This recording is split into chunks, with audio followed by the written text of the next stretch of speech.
Most people are looking for a miracle. In 2026, the world is louder than ever.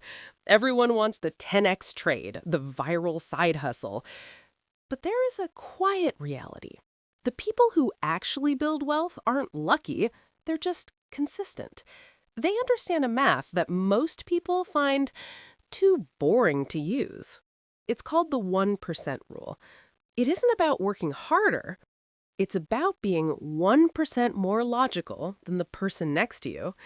Let me show you the math. Think about the number 1. It's the baseline. It's doing exactly what you did yesterday. If you have $100 today and you do nothing differently, tomorrow you still have $100. But if we change that baseline by just 1%, now we're looking at $101. It feels like nothing. It's the price of a cheap candy bar. But logic tells us that numbers don't stay small if you repeat them. If you improve by 1% every day for a year, you don't end up 3 times better. Mathematically, you end up 37 times better. $37 for every dollar you started with. Most people see the 37 and get excited. That's the hype. That's the mistake. The real lesson is in the first 100 days. In those first 100 days, the progress is so slow, it feels broken. You are putting in the effort, but the graph looks flat. This is where 90% of people quit. They think the math isn't working. But math doesn't have feelings. It just has rules. The problem is that our brains are wired for the big win. We want the $10,000 windfall. But windfalls are rare. They're statistical anomalies. The 1% is a choice. It's choosing to look at your bank statement for 5 minutes. It's deciding to wait 24 hours before hitting buy on an app. In 2026, we are surrounded by leakage, small, invisible holes in our pockets that we've been told to ignore. But if you can't manage a single dollar, you have no business trying to manage $1 million. Let's look at a typical month. Let's use a round number, $3,000 a month. That's about $750 a week. Most people spend this until it's gone. They look at the big bills. Rent, car, groceries. But the 1% rule doesn't care about your rent.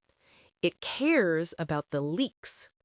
1% of $3,000 is $30. That's it. If you find a way to save $30 this month, you've won. It's not a lifestyle shift. It's one less takeout meal. It's one subscription you forgot to cancel. Now, let's look at the efficiency leak.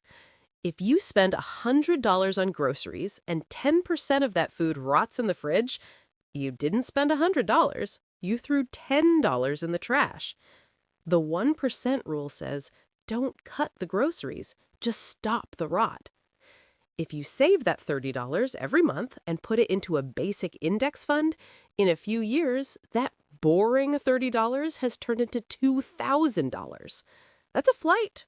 That's an emergency fund. That's peace of mind. All from a number so small, you wouldn't even notice it's missing from your checking account today. Here is the hard truth. The 1% rule feels like a lie for the first 6 months. You're doing the logical thing. You're skipping the impulse buys, you're tracking the pennies. And your bank account? It looks almost the same. This is the compounding ceiling.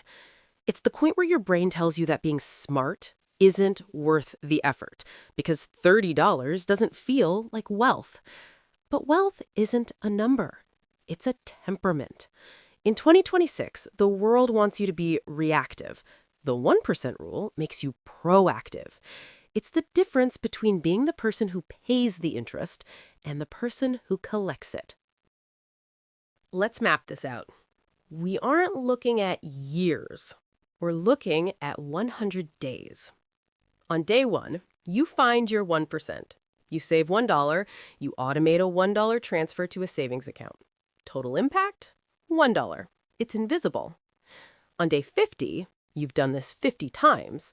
But because you're looking for efficiency, you found other ones. Maybe you negotiated your internet bill. Maybe you switched to a generic brand. By day 50, your 1% habit is now saving you $5 a day without you feeling it. Total impact? $250. Still not rich, but you've just paid your utility bill for free. Now, look at day 100. The logic has become a reflex. You aren't trying to save. You just don't value the leaks anymore. At day 100, that 1% has snowballed. You've likely cleared a small debt or filled a starter emergency fund. The math says you're only $1,000 better off, but the logic says you're 100% more disciplined. The person at day 1 is a consumer. The person at day 100 is an investor. The difference isn't the money, it's the horizon. We live in a world of 100x expectations. But those expectations are a trap. They make you feel like your small progress doesn't count. They make you feel like $1 is a waste of time. Don't listen to the noise of 2026. Listen to the math. The 1% rule is boring. It's slow. It's completely unexciting. And that is exactly why it works. Because while everyone else is chasing the miracle, you are building the machine. Start with $1. Start today.